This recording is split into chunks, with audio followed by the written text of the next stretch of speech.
Welcome to Coffee with Chaos. My name is James. Here is my coffee. And although you can't see it so much, believe me, behind me is chaos. Uh, this looks fairly organized, but right down here, there's no organization whatsoever. It's a mess. I spent 2 or 3 days today prepping for flood again, which didn't happen. Very fortunate on that. Glad that it didn't happen. But that period of time seems to be over, and we're going into the normal Texas, which means 90 to 110 degree temperature somewhere in there for the next month or two, or 3 or 4, which is about what I normally would expect. This continual rain after rain after rain after rain. It's the grass in my backyard's like this tall, and I couldn't cut it. I still can't cut it because it's still wet. But I'm going to try to do that tomorrow. And even if it's wet and I get mosquito bit, which is interesting because my whole life I've never had mosquitoes bother me. Went down with the army to Panama, to the jungles down there in the middle of the summer, and I got like 3 or 4 mosquito bites, and everybody else was just covered with them. Didn't use anything special, just they don't like me. I cut part of my backyard the other day, and I swear I got eaten up. I had more mosquito bites in that 1 hour than I've probably had in the last 50 years. So yeah, I got some mosquito repellent for when I try to cut it again tomorrow. That's just part of life, you deal with it, you move on, you keep going.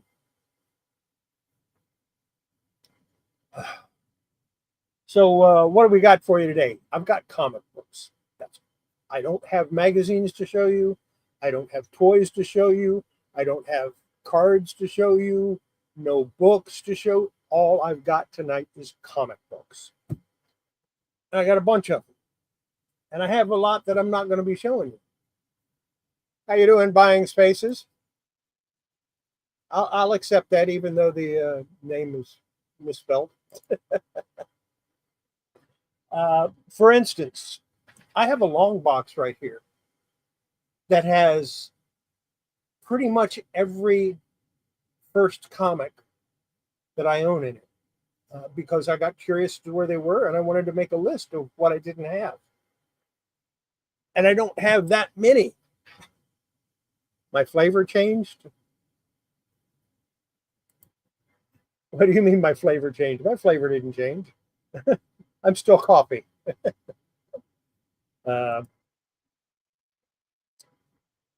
But that was, that I put them all in so I could, sort them and find out what I had. Bugs. Nah. Yeah, I must have. Yeah, it must be. Maybe I don't taste bad to monsters anymore.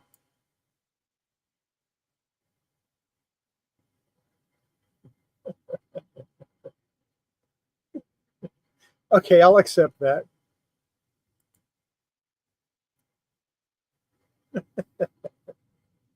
Now I'm an ornery old fart, so whatever. Kenneth, how are you doing? And hi to Felix, glad to see you. Been a long time, buddy.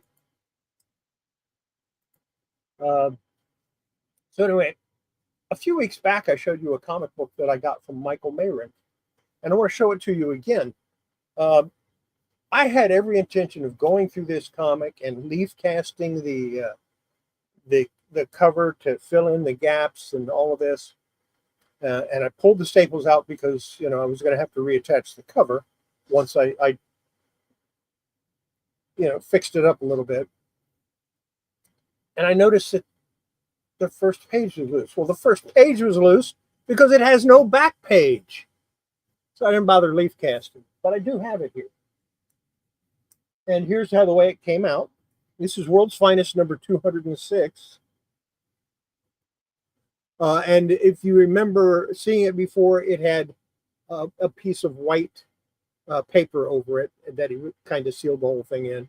Well, I put it back together and I got the cover pretty good, cleaned it up a little bit, and I used mulberry paper, Jingujo paper on the inside with some of my uh, nori paste, this stuff. And I was pretty happy with it, and I went ahead and pressed it. So how did I get the question is, how did I get the inside cover or the inside first wrap to hold on? Well, I don't know if you can see it or not. It's really difficult to see, but if you look here, there's a very small white plug. And what I did was I attached a small piece of paper to where the staples go on the top and the bottom so that I could insert that top page. The last page is missing, but it doesn't affect the story, so I think that's all right. Overall, I think it came out pretty good. I'm going to go ahead and put it in my collection, but I can't see doing any more work to it at this time without that back page. Because even if I got the cover looking really nice and no longer had chunks missing out of it, it would still be missing the back page. How are you doing, Roy? Good to see you. Glad you could stop in. So, I like the way that turned out. I went ahead and pressed it. And that was one that I hadn't planned on pressing. It's just one that, while waiting for the floodwaters to come, I had to have something to do, right? They never showed up, and I'm glad. Now, yesterday, I went to the post office and picked up this box. Box is from Michael Marin. We do trades. He sends me stuff. I send him stuff. He's going to get really excited when I send him his next box.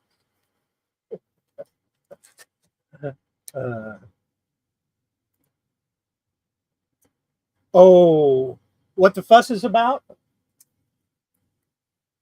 That's what the fuss is about. That's not for sale, by the way. So let's see what he sent me. A DC Superstars number 4. I might have that one. I might not. I don't know. You know, I really don't know what DC Superstars I have. I need to make a list. On the back is Wasteland number 4. Glad you could stop in, Haley. Always happy to see you. And of course, I didn't say hi to Mr. U. Sorry about that, but I'm saying hi now.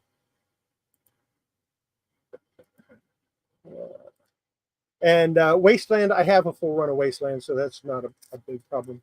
But I will compare this to the one I have, and whichever one is better is the one I'm going to keep in my collection. I suspect the one I have is the better one. This one has a non-color breaking crease. Maybe I can press it out and make it look better. I don't know.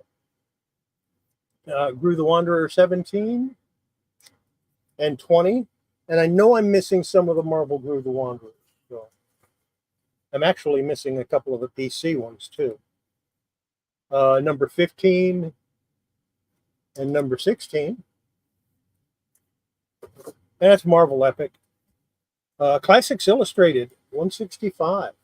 I don't think I have this. Matter of fact, I'm sure I don't.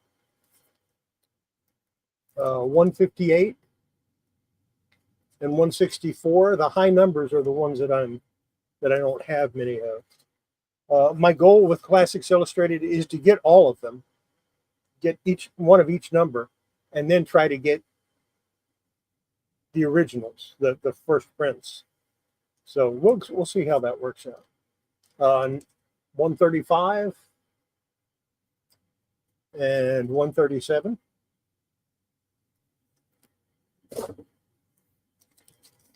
109 and 127.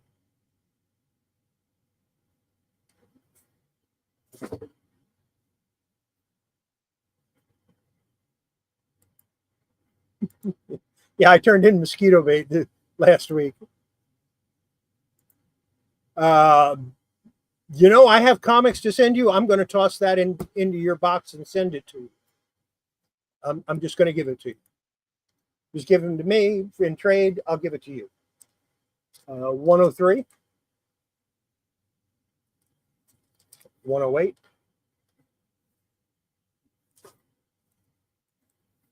number 99, Hamlet, and 102. But before I send it to you, I'm going to press it. I'm going to press it before I send it to you.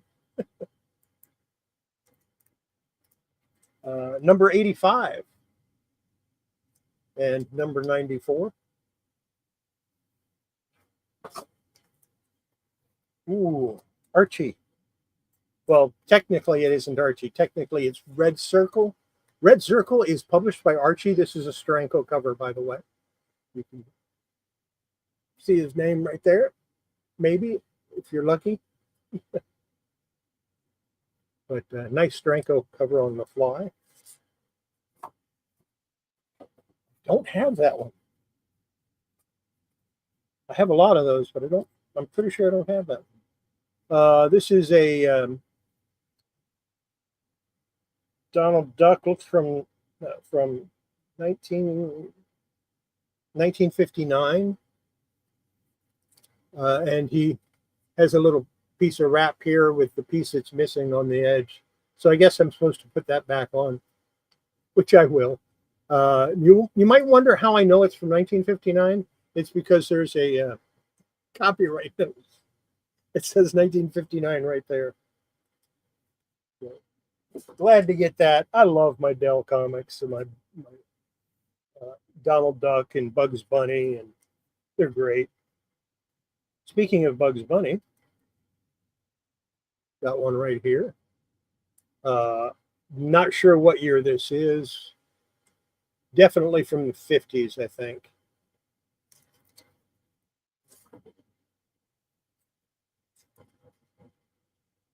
Little Lotta, number 94. These are funny. If you ever get a chance to read one, do it. You'll crack up. And then Devil Kids, number 64.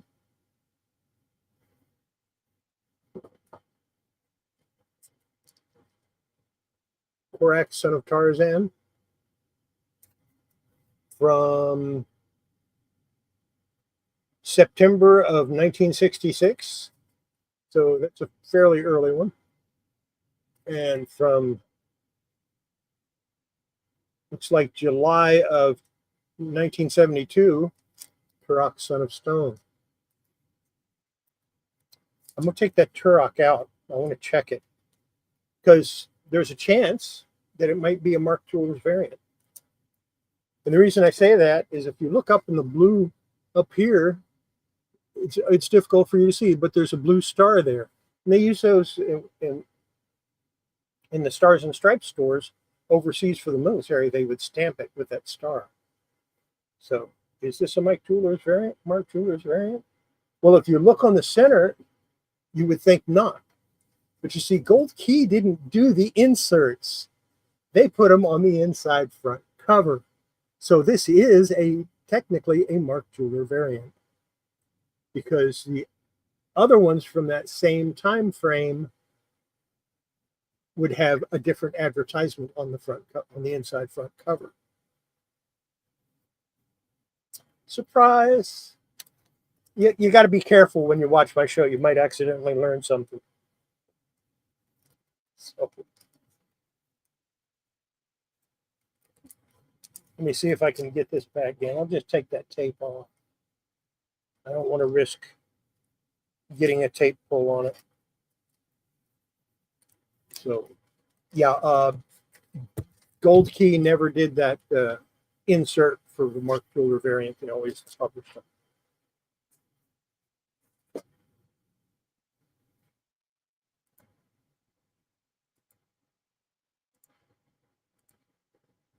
I'm sorry, I didn't mean to teach you.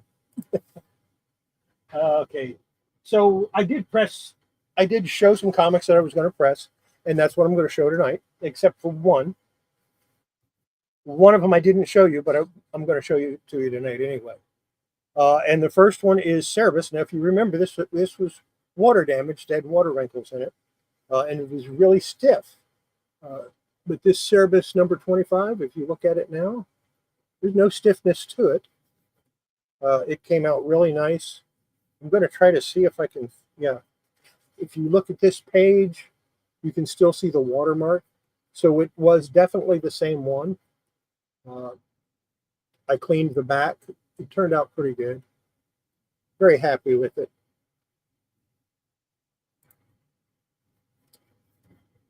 Jackson Roy Kirk, glad you could stop in. Now I'm going to put these back in the bags they belong to, I hope, as I go through them. There you go. Next was a Charlton comic, Love and Romance. And this one had a little bit of dirt on it, but it wasn't too bad. Couldn't really do a whole lot. Charlton's, you got to be real careful because the ink will come off just by looking at it hard. It's really difficult to clean a Charlton comic. But it turned out all right. Then I did this Betty and Me. Now this Betty and Me had quite a bit of dirt on the back. It was soiled pretty bad. But it's not too bad now. It looks pretty nice and bright. Turned out good.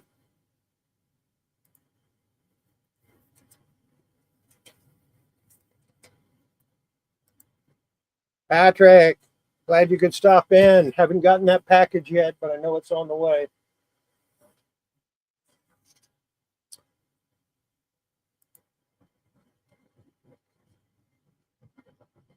Yeah, I didn't think they were first prints, but I'm glad to get them anyway because, like I said, I'm trying to get one of each. Then I'll worry about getting first prints. Here's Kono, the Jungle Twins. I believe this was issue number 1. Yes, it was.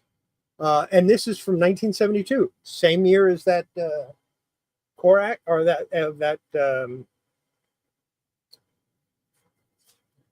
Turok. I had to look, but if you look on the inside front cover, it's not Mark Fuller. This one turned out really nice. Very happy with it. Really happy to have the first issue also. And I believe I got that one from Michael also. Like I said, he's going to be really happy when he sees what I send him next. Creatures on the Loose, number 21.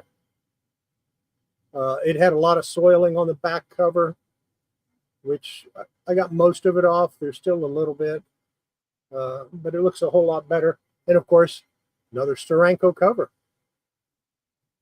Steranko on the cover, Val Merrick on the inside, I believe. No, Gray Morrow on the inside. That's even better than Val Merrick.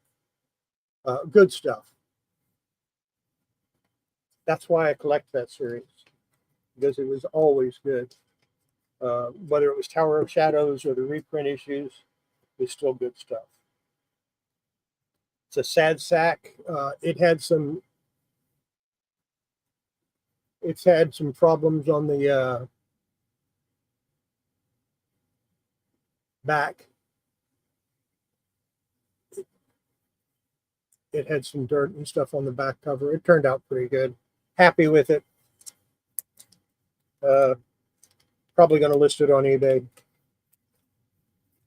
I'll probably list all of my Sad Sack comics on eBay. Detective Comics, number 552. This one turned out really nice also. Again, it had a little bit of grime on the back, but it's gone now.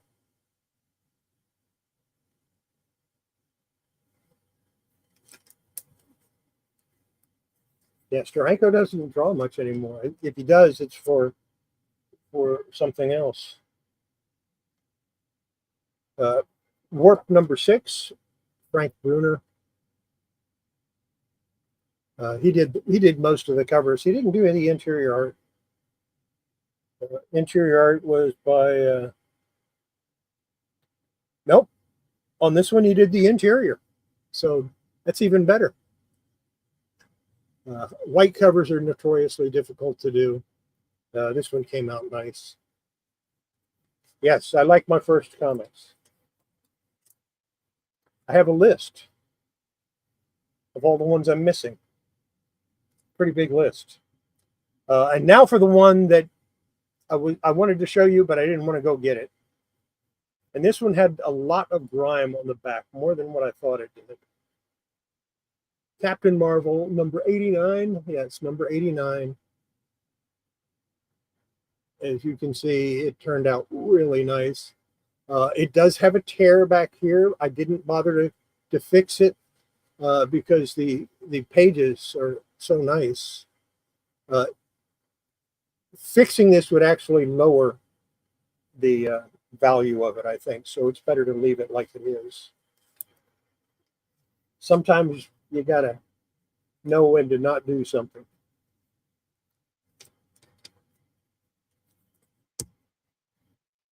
And finally, I said I was going to try to get some of the brown off of this one.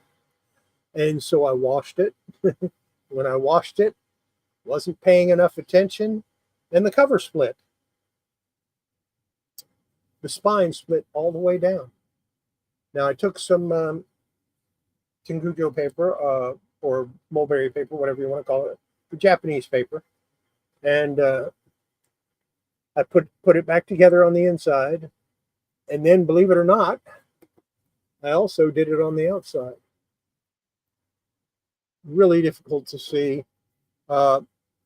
Unfortunately, none of the brown came out.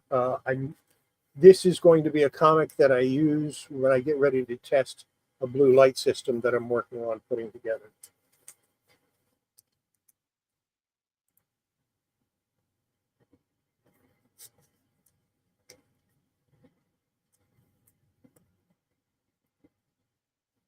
Evangeline number 1. Is that one of the ones I need? Let me take a look real quick in my box, in my magic box of first comics.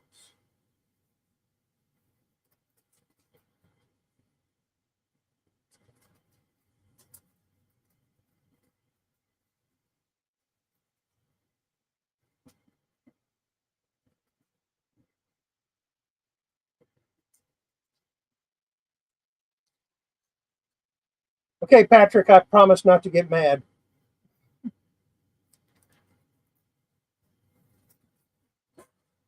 That is the first comics number 1.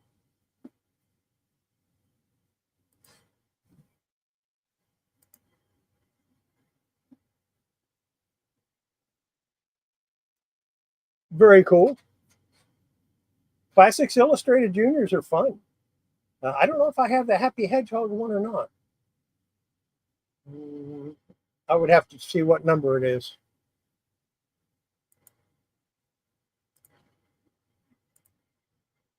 Diecast.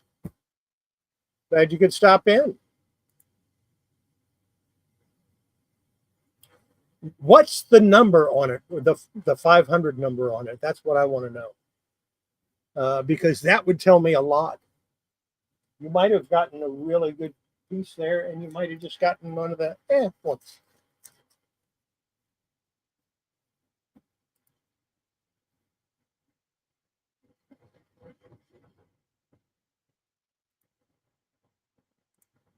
Yes, Sir Die of the Cast. So that's what I pressed this past week.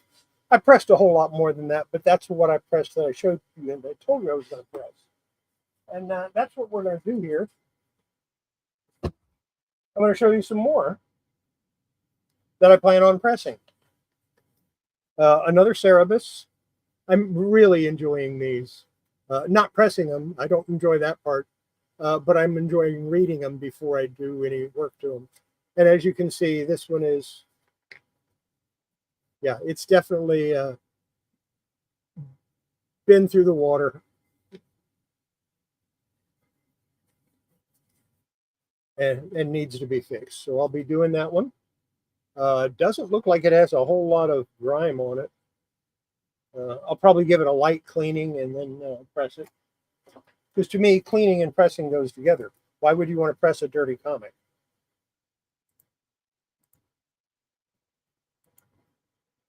Yes, Cerebus is good. And he's cool, too. Romantic Story number 114 from Charlton. This is in a really nice condition. And it's not real dirty. Probably could get away without pressing it. White pages. You never see that on a Charlton from 1971. And especially on romance comics. Romance comics are generally trash. Okay, some people think they're generally trash. But you got to remember, Marvel romance from the 50s, a lot of them were done by John Buscema. But don't count them too as trash yet. Of course, my Archie comic, Jughead, this is number 267. Has a little grime on the back, not bad. It'll be fine.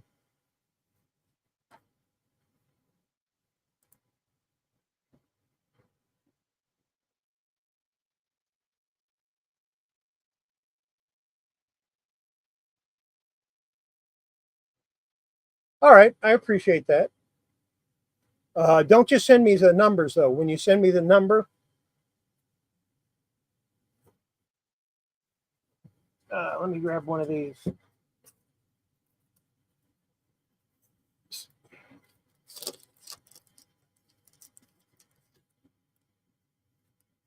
Let's say it's like this one. This one is number 94, but on the back is an order form, and the last number on it is 167. So this would actually be number 94-167. And that's the way you need to do it. You can send pictures too, but that's the best way to list Classics Illustrated, and also the Classics Illustrated Juniors. If you open up the interior and look at it, and it advertises the next issue, it's a first print. If not, you look at the back number and it'll tell you, you know, like if you have number 537 and it goes to 576, you know it's not a first print, obviously. But if it goes to 576, you should be able to look on the inside, and it should have a date on it. If it doesn't have a date on it, it was printed when number 576 came out that same year. If it does have a date on it, then of course that's the year that it came. I'm learning so much about those that I probably shouldn't know. But I need to know all of that stuff so I can help other people understand. A Gold Key comic. This one is in pretty bad shape. Boris Karloff, Tales of Mystery. It has a tear here that goes all the way through the comic. I don't know if I'm going to fix it or not. This is number 19 from 1967. A little bit of a spine roll. I'll have to fix that because, you know, I hate spine rolls so much. Another Steranko cover. Bangor. Warrior of Lost Lemuria. Now, I just pressed one of these. I pressed the one that goes in my collection. This one is not going in my collection. Because this one is not in as nice a shape as the other one. Of course, once I press it, it might be. This one has a good deal of grime on the back. It needs to be cleaned, needs to be pressed. It has a long color-breaking crease going down here. I'll probably offer this one up for sale after I press it.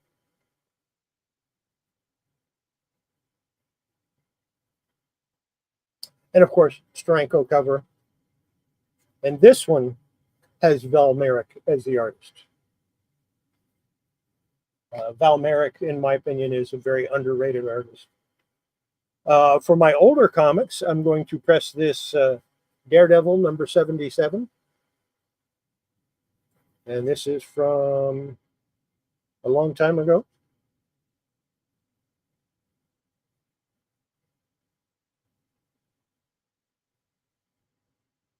(1951). This comic book is actually older than me. But it needs a little cleaning on the back. It has a little bit of grime on it. So I'll do a little cleaning to it, make it look better. And it has a very minor spine roll. I don't know if I'm going to take that out or leave it in. I'll probably just leave it. And I'll show you that next week when it's done. From Harvey Comics, I have Wendy, the Good Little Witch. This one is number 79. A little bit of grime and dirt on the back. I can clean that up, no problem. Erasers do wonders on that. Just got to be careful with them. Then I'm going to start pressing my Nexus comics, starting with this one. I don't know why I want to start with this one. Maybe it's because it's number one. But a lot of the Nexus comics I have water damage to them. So I decided it's a good idea for me to go ahead and start pressing them. Of course, the first 6 issues of Nexus Volume 2 were published by Capital, and then it moved over to First. So I'm keeping these with my First comics. Now, interestingly, the reason I say Volume 2 is Volume 1 are the magazine size ones. I think there were 3 of them. And then for DC Comics, I'm going to press this Men of War number 25. For DC, I just grabbed something out of one of my boxes and press it and have fun. It's pretty clean. I'll probably just wipe it down with a cotton swab or a cotton round and just press it. I don't think I need to clean it. And then we have Classics Illustrated Junior, number 533, The Magic Fountain. This is 533-576, so it is not a first print. And if I open up the interior, it was December 1964. If you look at right here, it has the date. You can't see it, but I just wanted to show you where to look. Like this one, it's 553 or 533. Sometimes it'll actually have the original copyright date on it. Sometimes it won't. That's what I'm going to press to show next week, that I'm going to press this week. Plus, I'll press other stuff that I already have ready. I need some coffee.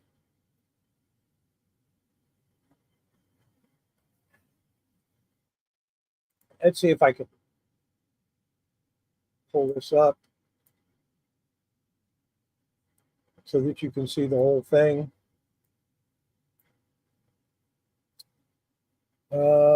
Let's see what I got to do to show that.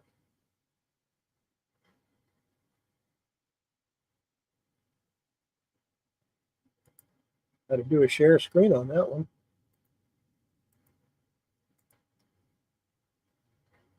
This is my list of first comics that I don't have. As you can see, it's pretty exhaustive. And it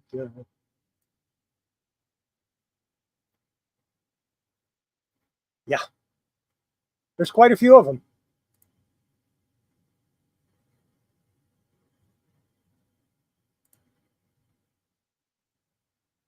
Fun. Now, I wanted to go over the PC comics I have. And I also have a list of what I don't have on that. And amazingly enough, I'm only missing about 50 of them, which surprised me. I think I have more than that. I just haven't found them yet. There's a few that are on my list of ones that I don't have that I know I used to have, and I don't understand why I don't currently have them. So, yeah, that's a pain. And of course, we're going to go through them. I'm going to show everyone. And one of these is kind of special to me. We're going to start with Alien Worlds #1. Now, I have the full run of these from PC, and I think I have the ones from, what was it, Eclipse that did it next? Of course, this Chiodo cover. Nice, beautiful cover. #2, Dave Stevens cover with a Dave Stevens story in it. Aurora. Beautiful, beautiful work. This one is by William Stout. So we have a William Stout cover. And I'm trying to tilt these so you can see them. They are in Mylar. Not all of them, but most of them are.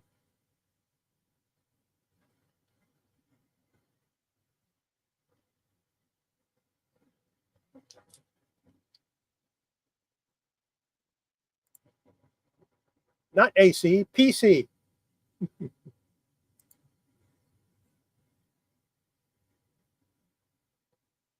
Yeah, I can understand. That, and you get these beautiful Dave Stevens covers like this one in #4.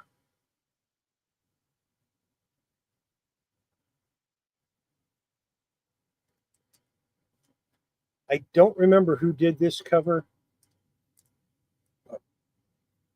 and I can't really read it.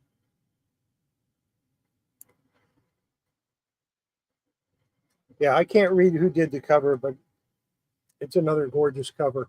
This is #5.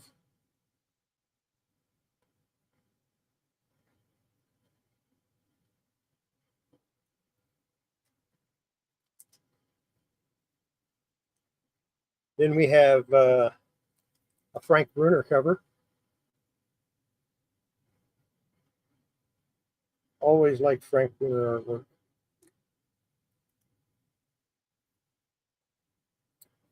And #7. And that was the last issue that was published by PC Comics. Because after that, they went to Eclipse. And I have this one in there, but it doesn't belong in there. It belongs with the Eclipse Comics. But I might move my Alien Worlds Eclipse Comics over to my first comic collection.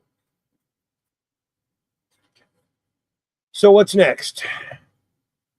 Master of the Macabre. Now I'm missing issue #1. So I'm going to have to show you #2. Bernie Wrightson. Like I said, I'm missing #1.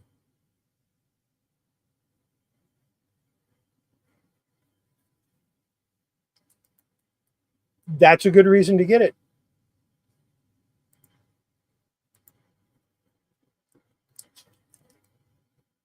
#3.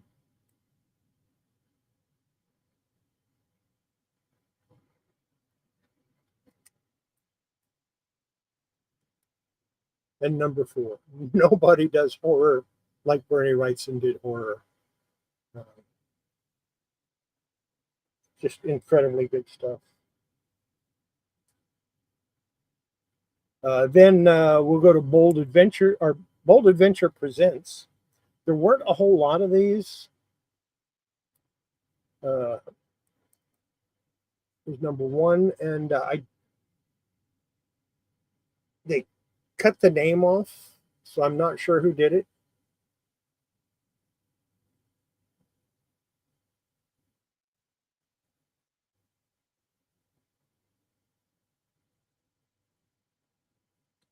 And here's #2.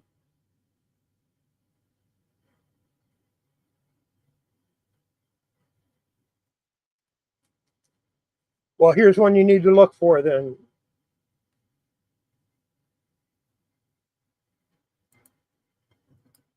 And #3.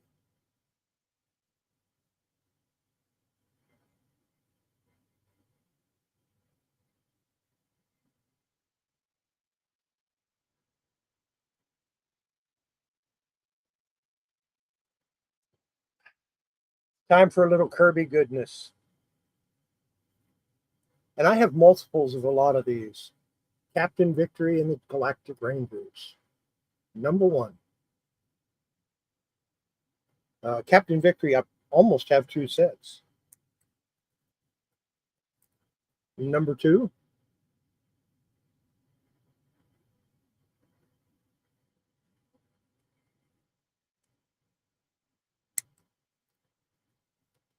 Number 3, and this had a Neil Adams backup story. First appearance of Ms. Mystic.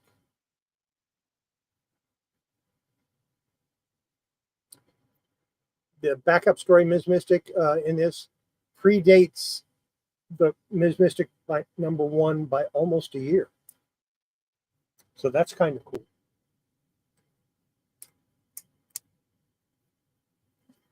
cool. Number 4.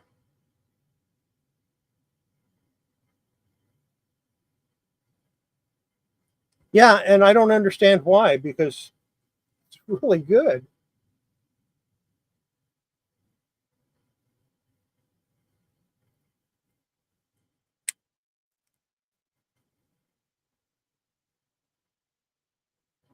That last one was number 5. This is number 6.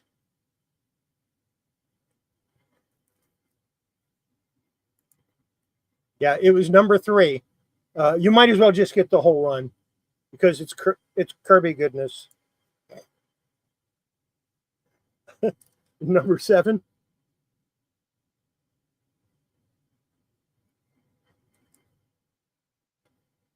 Number 8.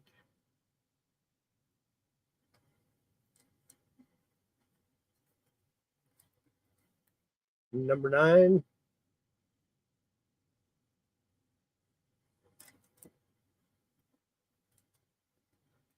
Number 10.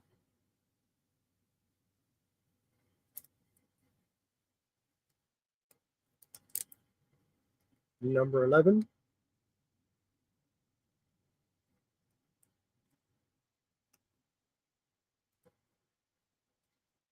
Number 12. This was the longest running PC title that was only published by PC. Number 13.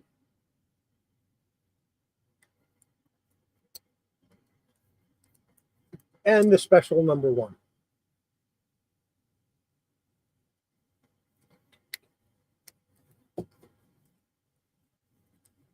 And doesn't that look a little bit like Commandy? I always thought it did. All right. Anybody here like Richard Corbin?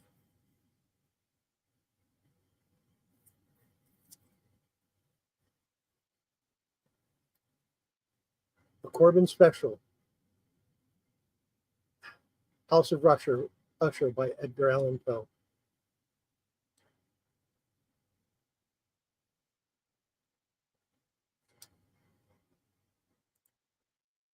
It's good stuff. I highly recommend buying all of these if you can find them, especially if you can find them at low prices. Some of them are a little pricey, like the ones with the Dave Stevens cover. Those are going to be a little pricey, but other than that, you can pick them up at very reasonable prices for the most part. Here's Darklon the Mystic, number 1.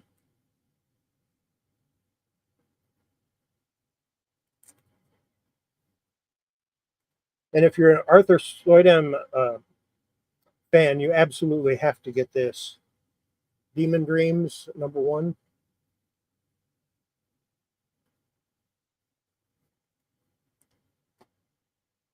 And number 2.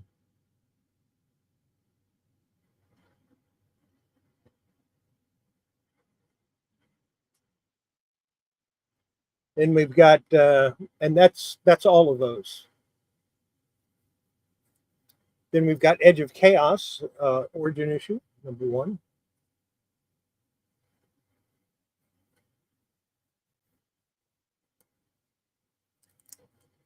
Number 2, Gray Morrow did the artwork on this cover. In fact, I think he did the artwork on all the covers. Yeah, he did. He might have done the artwork on the interior too. I'm not sure.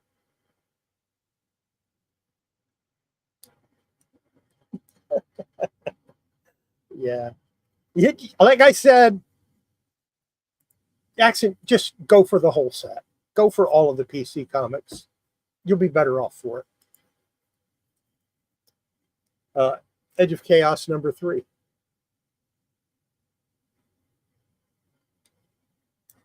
Now, I thought I had all of these, but it turns out I don't.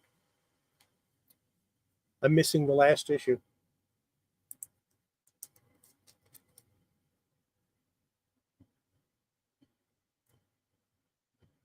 And of course, this is the Elric of Melnibone, which first reprinted as a graphic novel. #2.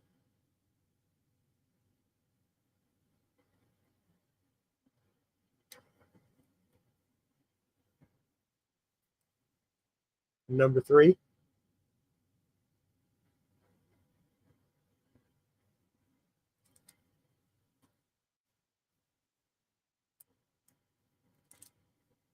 #4.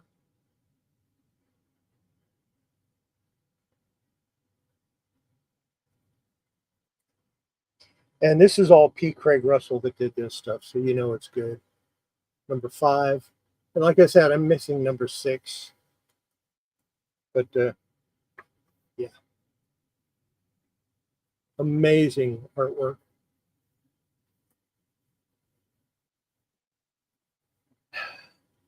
Time for a little coffee break.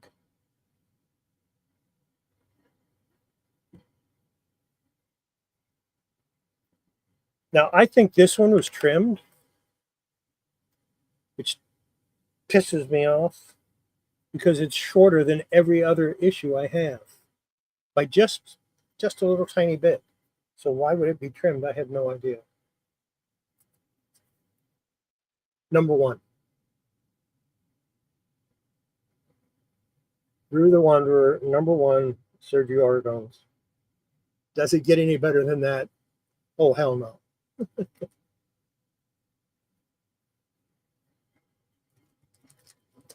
#2.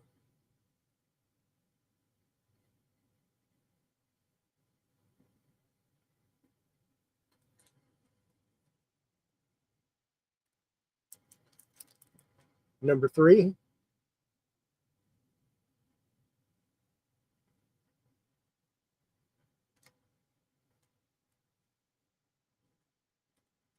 #4.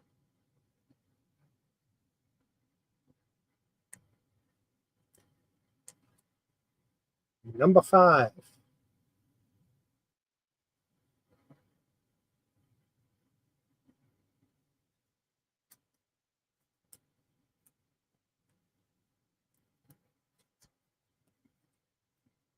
#6. And I love this.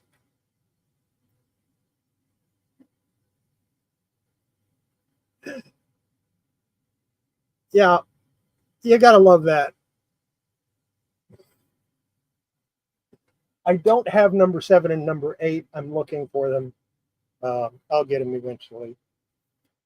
The first one I showed you tonight of the PC comics was a Chiodo cover.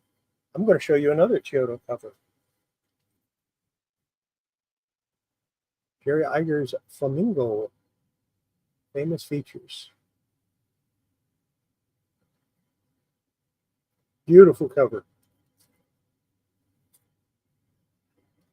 This next one has a Joe Kubert cover, and really hard for me to find. I probably looked for this one for about 2 or 3 years before I finally found a copy. The Joe Kubert School presents First Folio. And this is some of his students, but he did the cover art. Of course, right after I found this one, I found 4 or 5 other people that were selling it too, after I already bought this one for more than what I should have.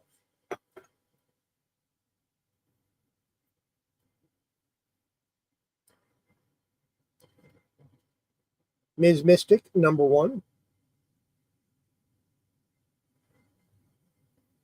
Everybody has a copy of this. I mean, it's Neil Adams, so everybody has a copy of this. Amazingly enough, not as many people have a copy of this, which is number 2.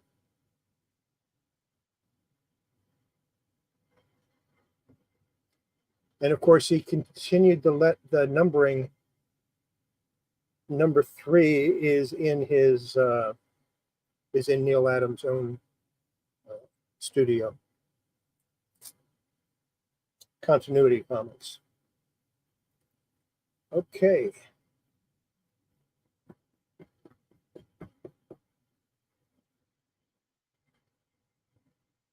More Dave Stevens goodness. Pacific presents The Rocketeer and Steve Ditko. So you got a twofer. You got Dave Stevens and then you got Steve Ditko. Pacific presents number 1.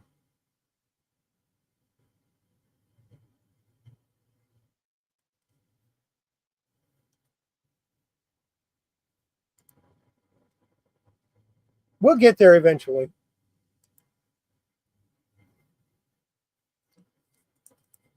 And Pacific presents number 2. There's a 3rd and 4th issues that I don't yet have. I will get them eventually.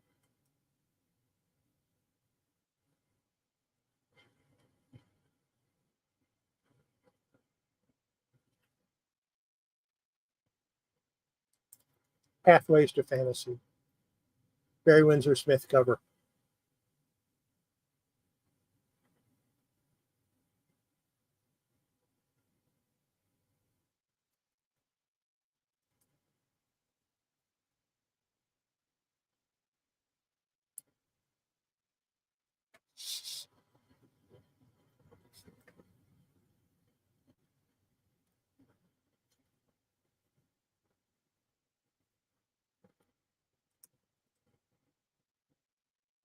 This was a 3-issue series. This is the only one I have. Silver Heels.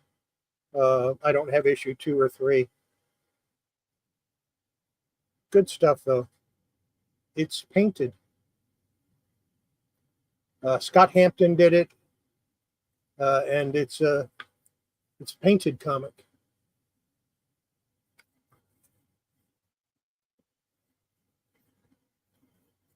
And just when you thought you'd had enough Jack Kirby, we have Silver Star number 1. That I accidentally almost sold this. I actually had it listed on eBay at one time and then realized what I was doing and pulled it down.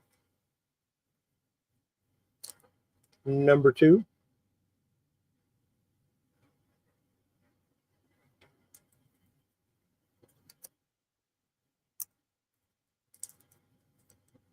Number 3.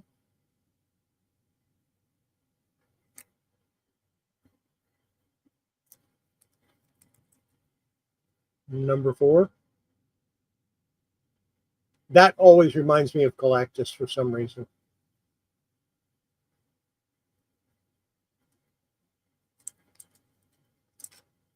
Number 5.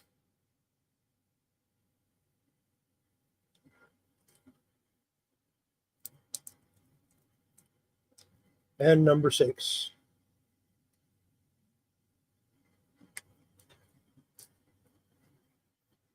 More goodness from Jack Kirby.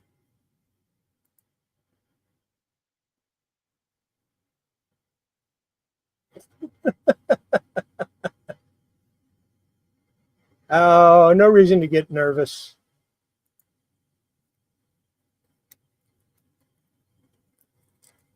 As Michael mentioned, Skate Man, number 1.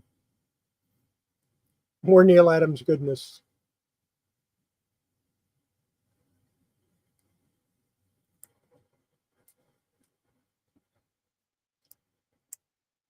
Let's see. There's Somerset Holmes, number 1. And it has Cliffhanger in it by Al Williamson.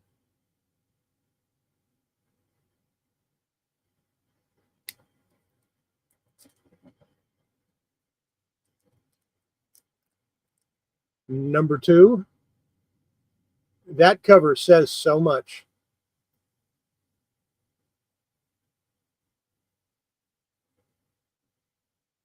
Not a word on it except for the trade dress, but it says tons.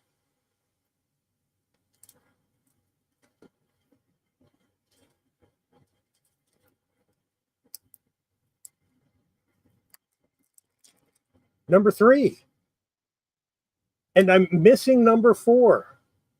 Again, I'll get it eventually.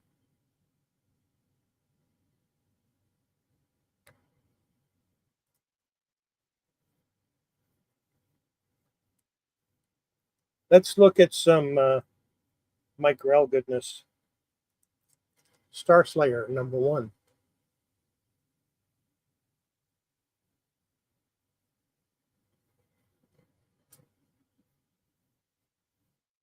Number 2.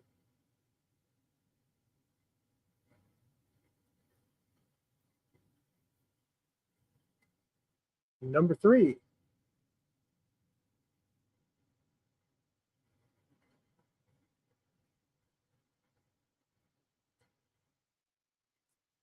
Number 4. And these went from 1982 to 1983. So he was actively publishing or drawing and writing other comics at that time. He was doing Warlord at that time, and just Warlord and Star Slayer at the same time. I think he was doing something else, but I can't remember what it was. Number 5.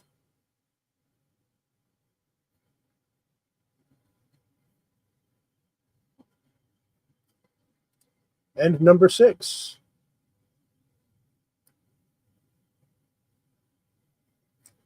I don't remember if that was picked up by, I'm thinking Star Slayer might have been picked up by Eclipse, but I don't remember for sure. And we have Sunrunners, number 1. This was published in 1984. So very early Copper Age, if you want to go with that. Number 2.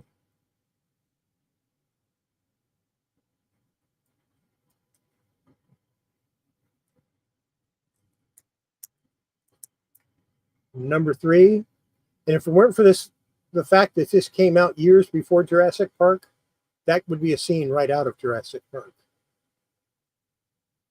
Well, except for the flaming person.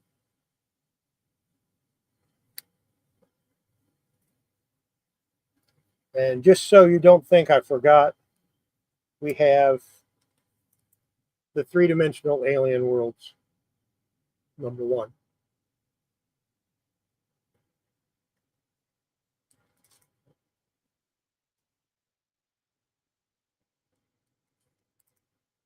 Trilogy. This was one that I thought I couldn't find for a long time. Turns out I did have it.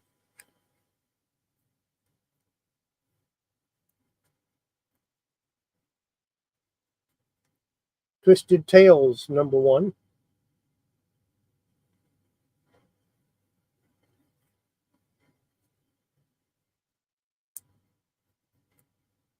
Number 2.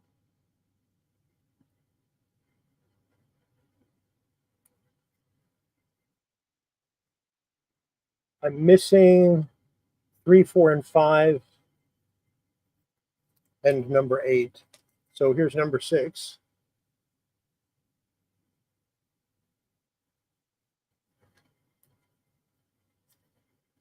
And number 7.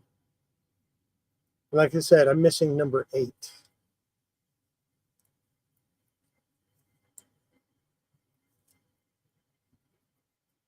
And number 9. And this one was published, I think, by Eclipse. But I'm not going to swear to that without opening it and looking. And it's got the stupid resealable bags, so I'm not going to open it.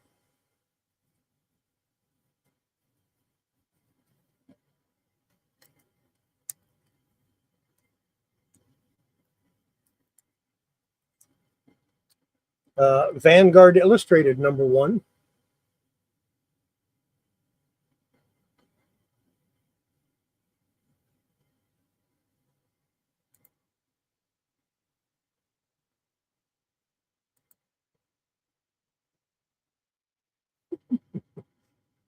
He was thinking it was going to get paid. That's what he was thinking. Yeah, they're a little pricey, but I only need 3 more, so I'm not too worried about it. Shame, shame. Oh well. You didn't know. I'm not going to blame you. And now I'm going to show you the comic, the very first Dave Stevens cover I ever got. And the reason why I collect Dave Stevens artwork and PC comics in general is this one right here. That cover just blew me away so much. I just had to keep buying his art, the covers with his art on it. And now, of course, they've gotten really expensive.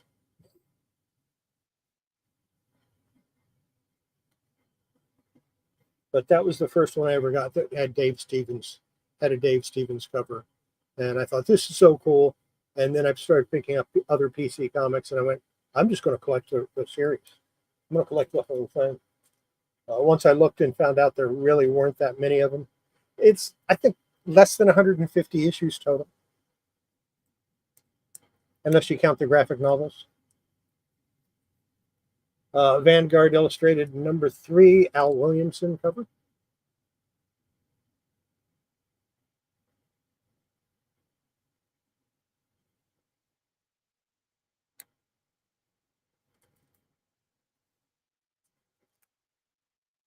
#4, this is a Steve Rude cover.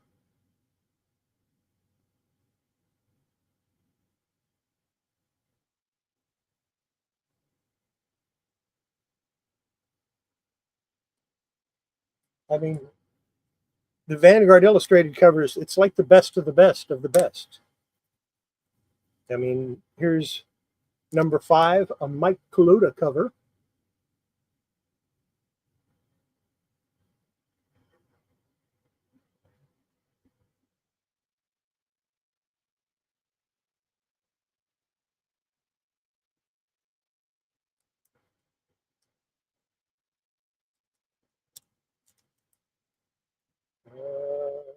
Don't remember who did this one, and I can't read it. It's on the rail. His signature is there on the rail, and I can't read it, and I don't remember who did it. But this is #6.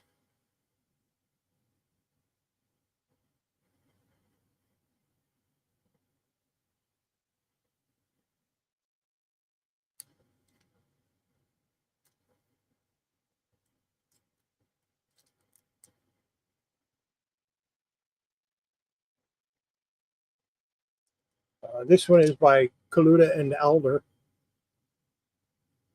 It's #7.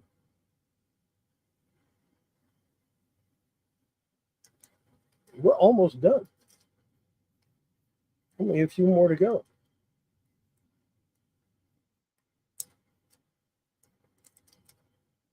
Vanity #1. I think that's Malone or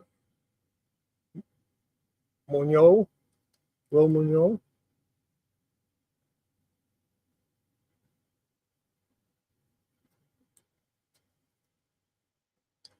And #2.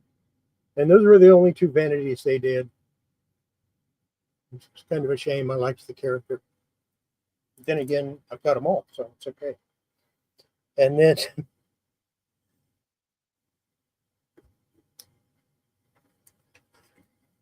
what can I say? They had an anthropomorphic one too.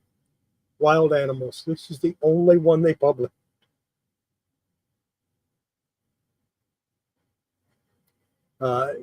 They published this in 1982. Copyright by Scott Shaw. So.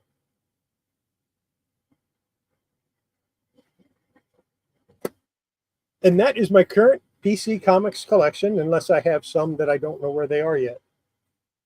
And that's a possibility. uh, because I have a habit of losing things.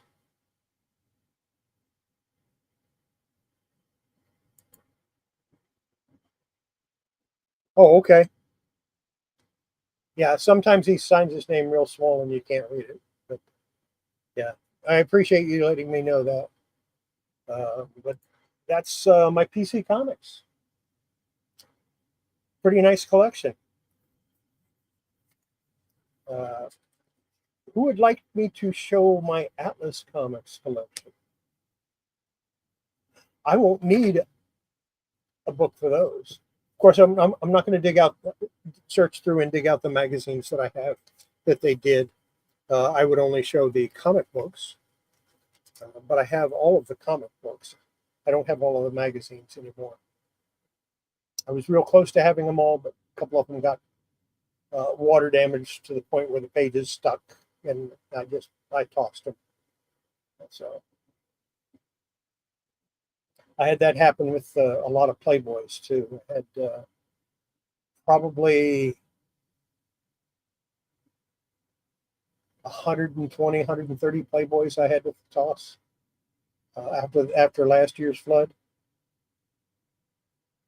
Because when a Playboy soaks up when a Playboy's about that thick. When it gets wet, it's about that thick.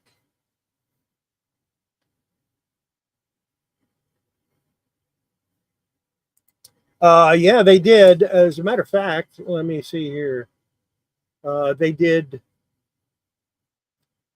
the art and imagery of Robert Williams in 1982. They only did 2,000 of those, and it's very expensive.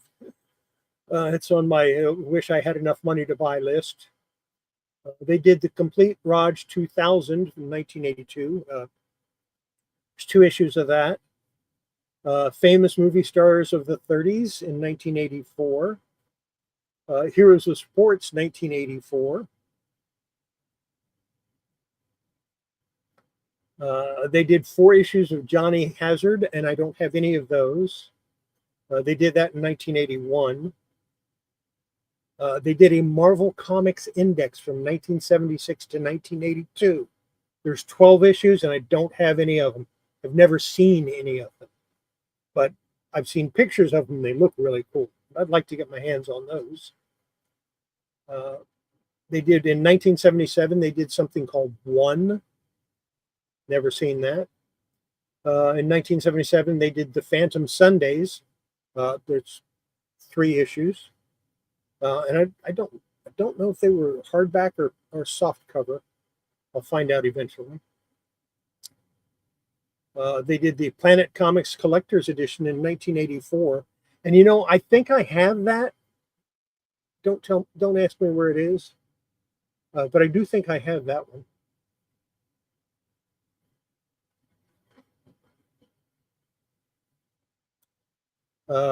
Ravens and Rainbows, #1. I have that. I have no idea where it is, or at least I had it at one time. And then in 1980, they did Rip Kirby, and there were 15 issues of that. Yes, do it. Felix wants me to show my Atlas Comics.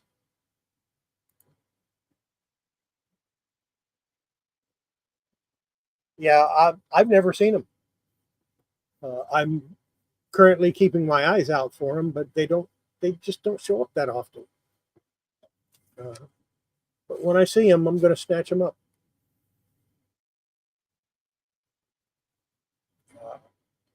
If I can get a good price for them. I don't like paying too much for them. I generally don't like to pay. Yeah, I don't like to pay $10, $20 for a comic of dubious value. And a lot of these are of dubious value because you'll see them for $1 or $2, and then you'll see them for 20 or 30. I don't want to pay 20 or 30 if I can find them for $1 or $2, or even 5 or 10.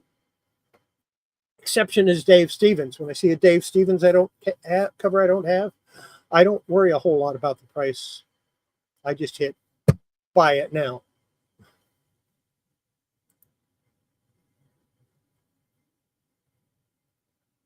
They might be old news, but they would be nice to have in that collection. And Pacific Comics, of course, they had money trouble and they sold off some of their properties. Actually, they ended up going out of business. Same thing with Capital City Distribution. They had Capital Comics, and they had they had Nexus and they had some others that I had, Badger, Nexus, and a couple others, and they sold those off to First.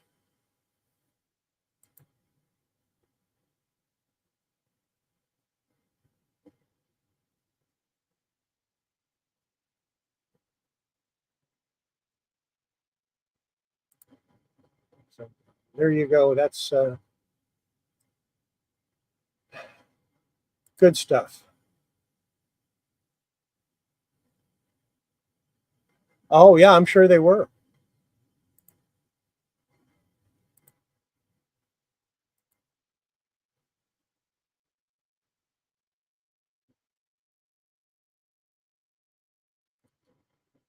It's I love that stuff. The short runs of stuff, like the PC comics, the First comics. I like Now comics, but there's a ton of those. I haven't even thought about trying to collect all those. The only ones that are currently on my radar to collect are um, Married with Children, and that's about the only ones that are on my radar of Now comics that I absolutely want to collect. Uh, I kind of like to get the Green Hornet ones, but I think I have them all. I don't know. Uh, but Now was late 80s, early 90s. First went into just into the 80s and early 90s. And of course, PC was just 80s, late 70s, early 80s goodness. I have not yet seen it. I have to wait until I get my Social Security check because I'm a little short on cash, which happens, I mean, it's just one of those things. There's too much month left at the end of the money. And I'm not, I've made some sales this month, pretty good sales this month, but I'm still going to be a little short. I do, however,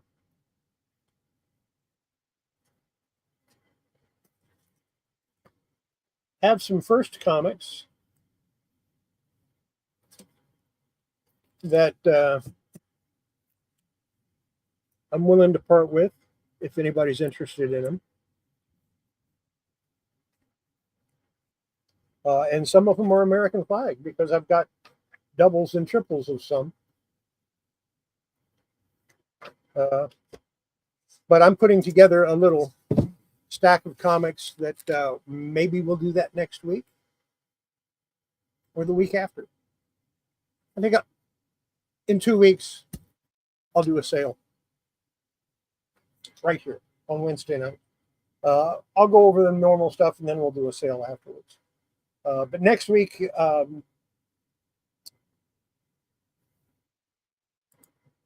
courtesy of Felix, next week, you don't want to miss it. I'm going to show every Atlas comic I own. Not the magazines, just the comic books. And that's pretty much every Atlas comic there is. So, from what I understand, the Superman movie is doing really well. I did watch the spoiler that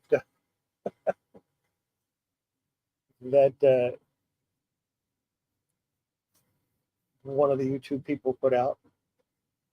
Did a really deep dive, and it sounds like even though I was a little worried about James Gunn doing Superman, it sounds like he did Superman the way Superman should be done.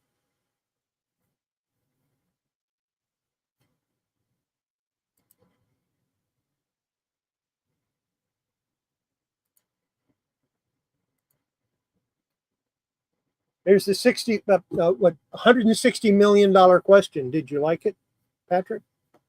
Did you like it? And from what I understand, the movie picks up where one of the trailers ends. There you go.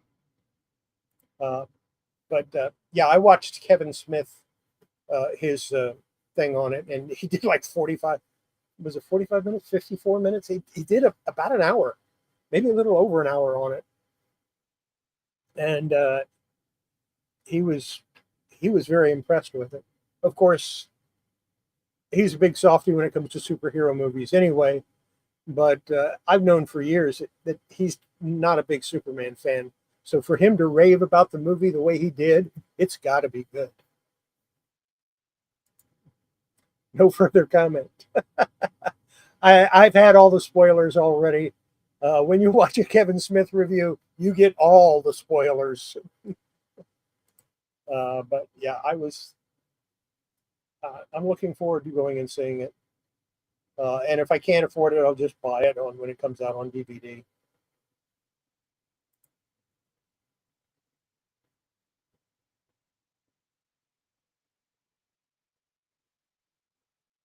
Yeah, but it's got something Christopher Reeve's Superman never had. It's got crypto.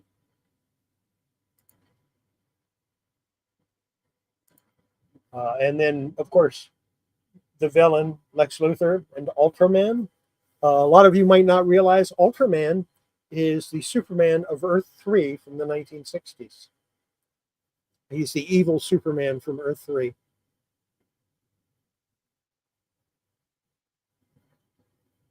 Yeah, I wanted to go to it on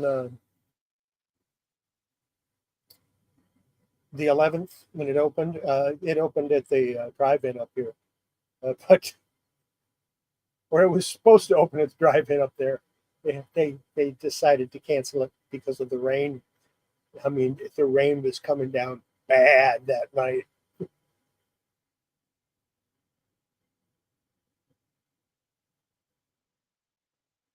Yeah, yeah, and but that's where the original Ultraman came from. So when James Gunn did it, apparently he didn't just pull from more recent Superman stories. Although from what I understand, there's a few newer things in it. He pulled from a lot of the older Superman stuff, like when Lex Luthor wasn't just the millionaire tycoon, but he was a mad scientist, basically, which is very appropriate. And from what I understand, it introduced several new characters uh,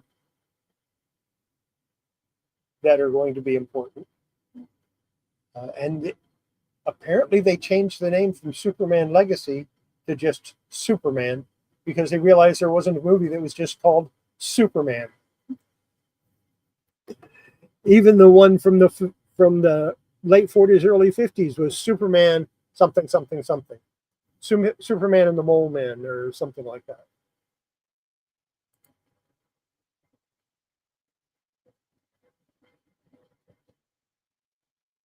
I'm pretty sure I have them. I just have to look. I have to find my Now comics. I don't. I'm not going to start on those until I start closing in on having all the first comics. It's going to be a while. Yeah, the the train station for the Hall of Justice. They filmed it there, and of course you had. I don't know if that's their name or that's just what Kevin Smith called them, but he was calling them the Justice Gang, and it had Green Lantern, one of the Green Lanterns, and Hawk Girl and Mister Terrific. Yeah, it won't be now; it'll be later.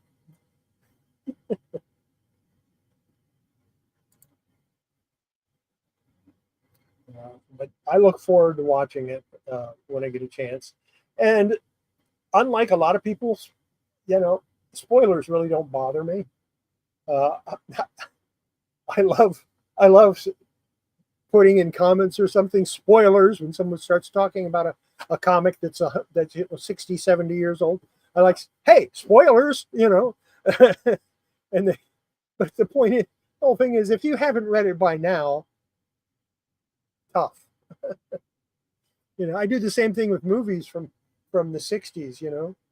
Somebody was talking about the first Planet of the Apes movie that from the late 60s, the very first one. And I looked at him and I went, oh man, spoilers. And he went, what? The movie's like, I said, I know, I saw it when it came out. So, but I haven't seen any of the new Planet of the Apes movies because I'm afraid it'll ruin my memory of the originals.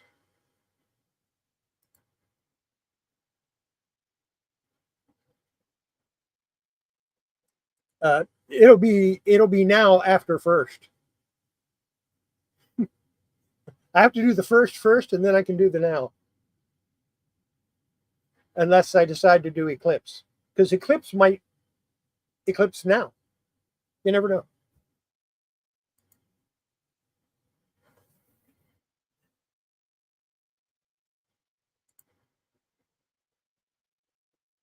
Yeah, like I said, I don't want them to ruin my memory of the originals.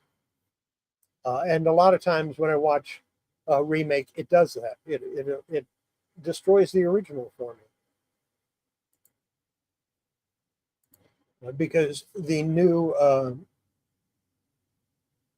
way of doing stuff with the VFX stuff is so good that it kind of destroys the original stuff.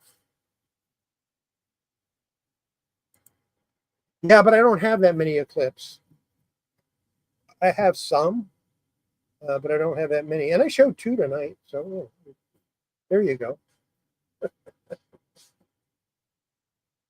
I showed a Vanguard Illustrated, and I showed another one that was Eclipse. So there you go.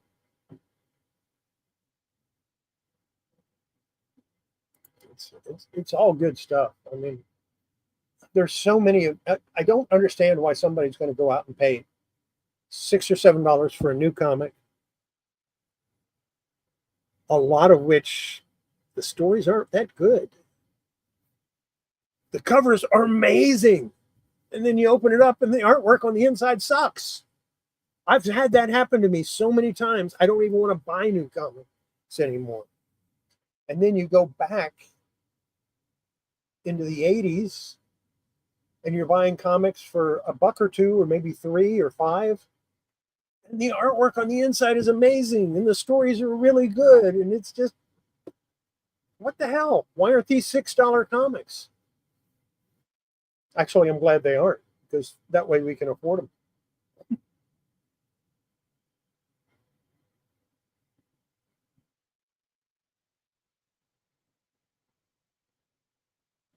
Yeah, well, who knows? I might do a deep dive on Archie one day. Really watch my numbers go from like 8 or 9 down to 0.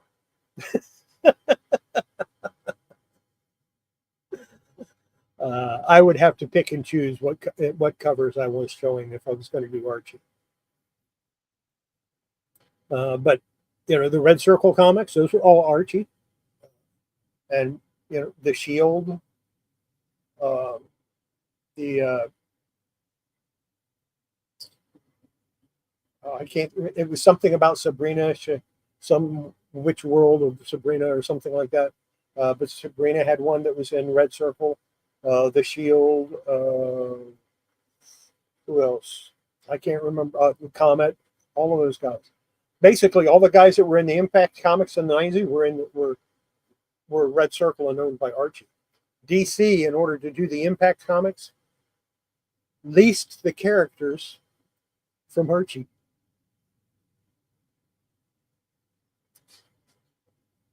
And I think I might have all of those too.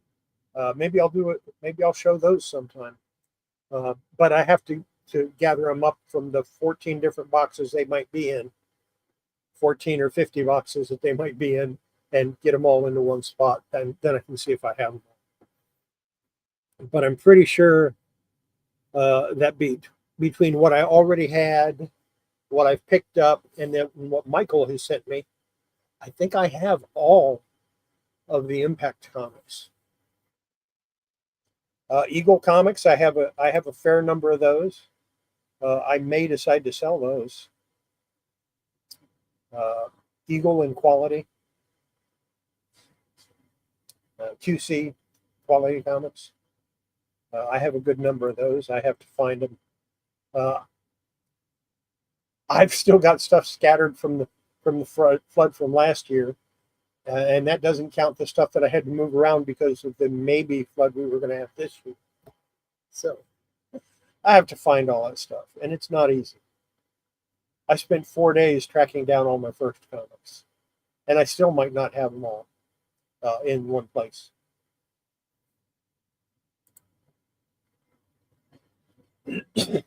I think I have all of those. I think I have all the stainless steel rats. Uh, Let me take a look at my, oops, wrong list. I hit contacts list instead of comics list. And I'll go to Eagle Comics if I can find it. I think I have a separate section for them. Nope. They're under miscellaneous.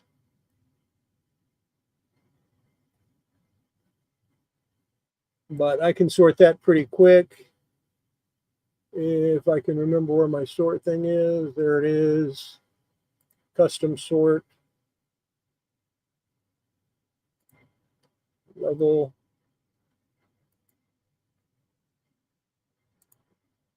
Publisher. View it up.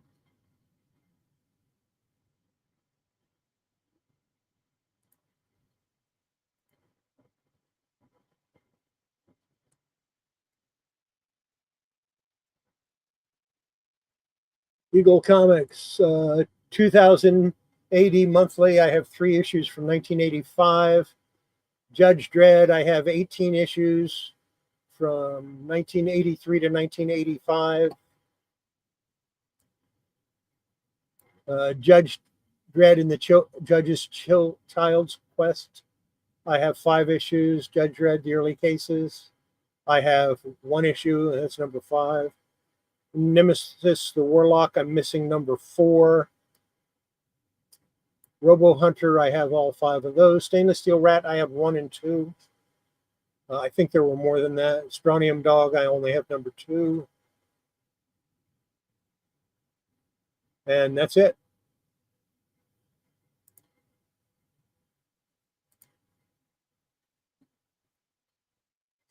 Yeah, I could show those at some point. I'll schedule that in for some point to show Eagle Comics. What I have, I don't have a lot, but I'll show them. That would be cool.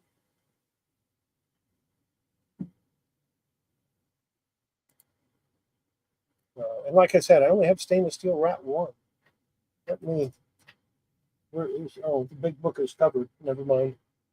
Yeah.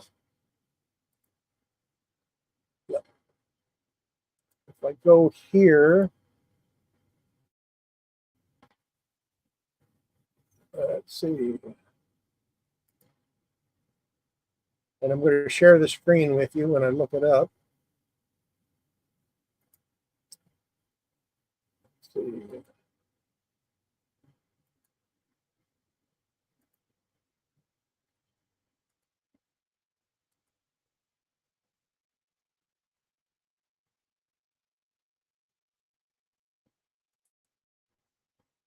There we go.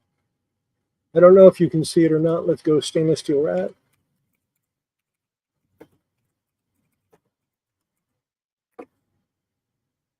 And this is the comic book realm. There were 6 issues published in 1986.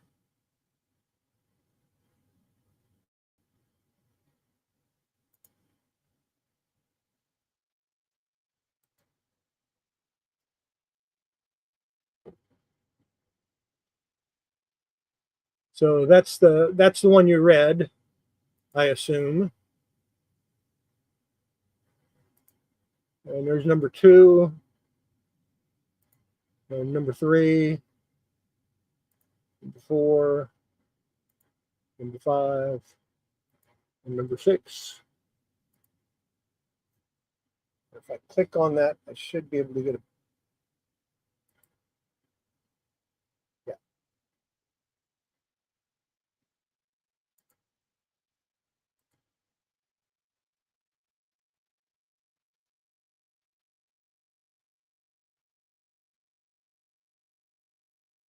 Somewhere up there, it's got the right thing.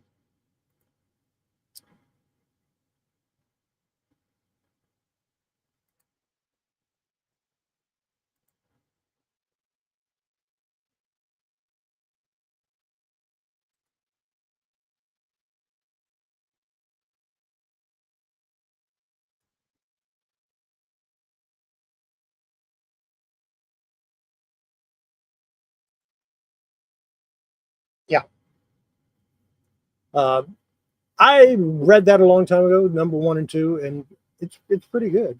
A lot of the Eagle stuff was pretty good. A lot of it was reprints from the UK, and you never know what you're going to find in there.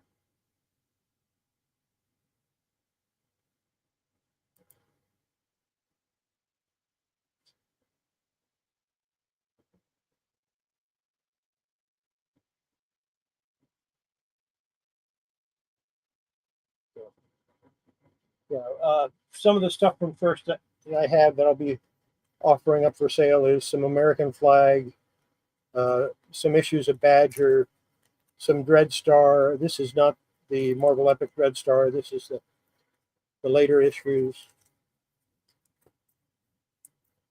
I've got some E-Man, some John Sable. I think that's about it. Oh, Return of the Hunter.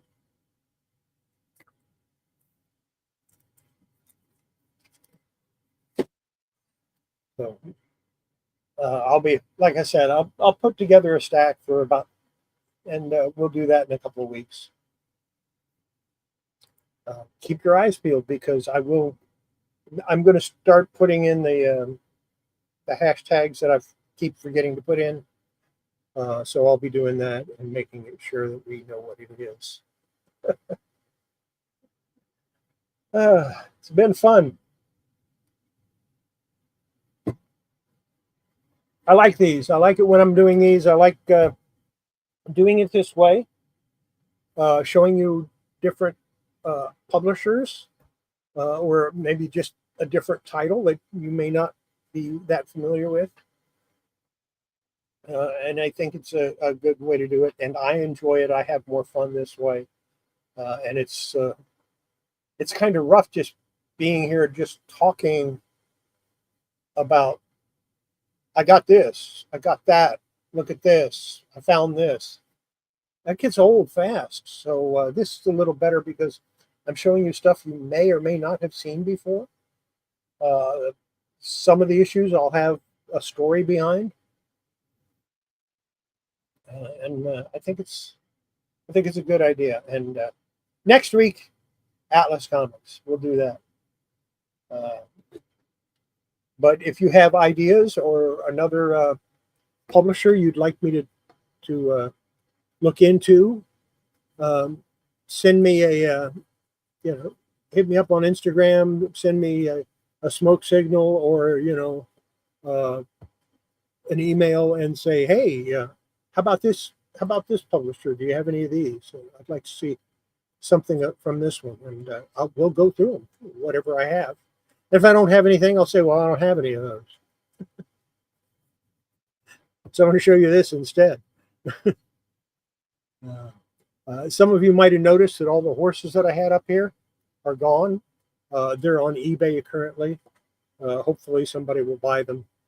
And if they don't, well, somebody will buy it eventually. I discovered that the hard way. I had a Coca-Cola truck that I've had listed on eBay for 3 or 4 years now. And I pulled it out the other day and I thought, I'm going to open this up. I'm going to build it because I haven't built a model in ages. And I set it off to the side thinking, good project for when I get bored. I'll start on it next week, which was this week. Friday, somebody bought it for like $30. So that's all I have to do is decide I'm going to do something with something, and somebody will buy it.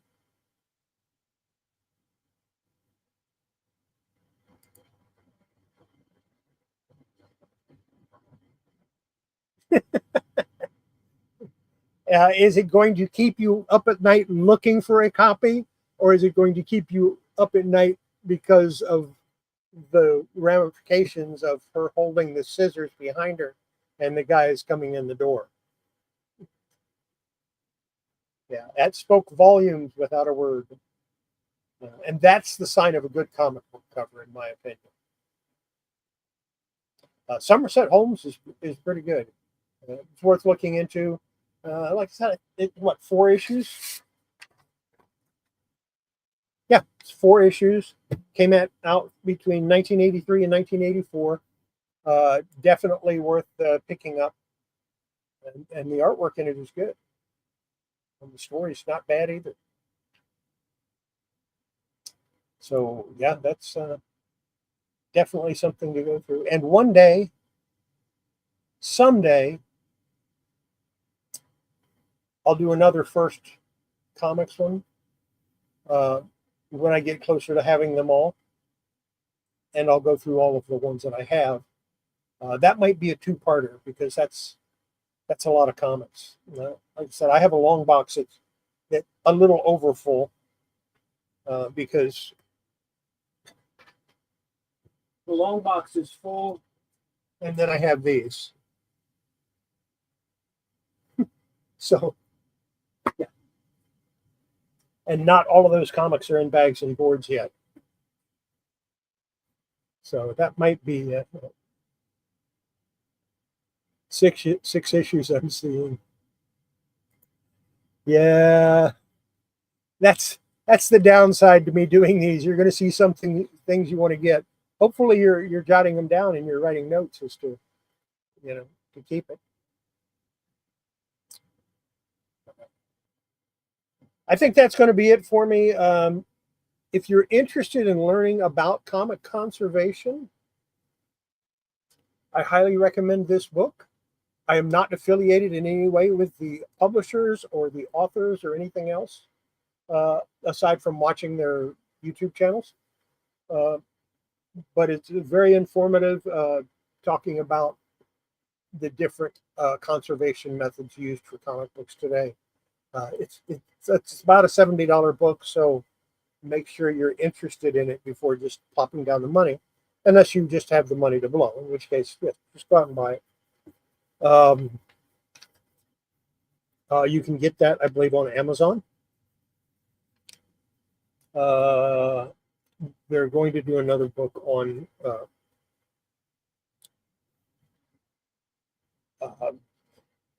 leaf casting. They're planning on doing a book on leaf casting, I believe. That's due out either later this year or early next year. I'm not sure which yet, but that's some interesting things to get into. Of course, I've been dabbling in conservation for many, many years. If you count removing spine rolls from comics, then I've been doing conservation since the early 70s. I didn't get quite as into it as what I am now.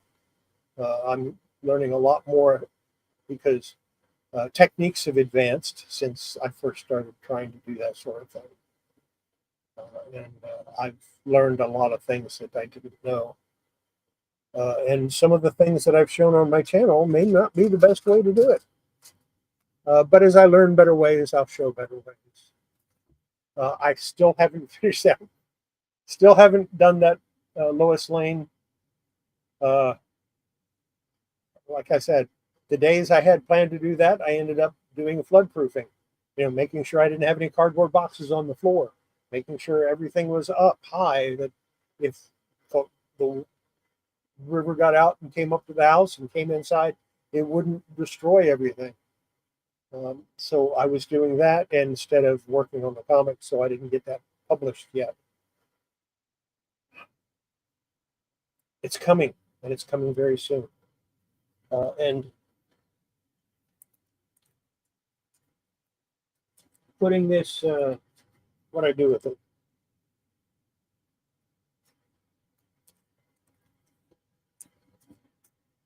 Putting this back together gave me some good ideas on how to do that cover.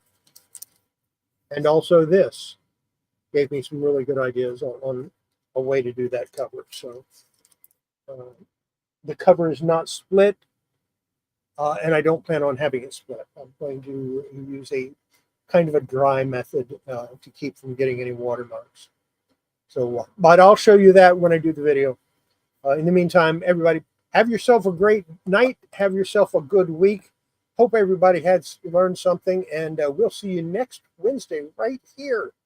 Same place, but with Atlas Comics. And maybe a few Seaboard, because I have a couple of Seaboard comics too. So I'll show you those. I'll show you the Atlas Comics. And we'll be back here next Wednesday. Have yourself a great week. Bye.